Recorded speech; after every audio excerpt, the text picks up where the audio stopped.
Нельзя есть одни гамбургеры. Это большой рынок, это массовый спрос. Ну, я ем не так часто, может быть, но раз в месяц наем.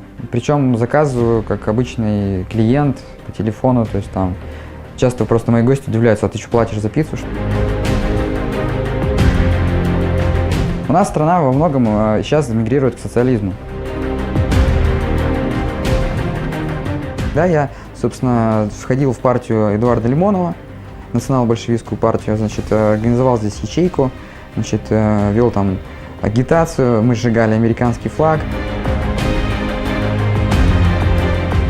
Я его там поздравлял с днем рождения, но, собственно, как-то контакта, он в Англии, я в России, там навязываться особо как бы нет какого-то смысла.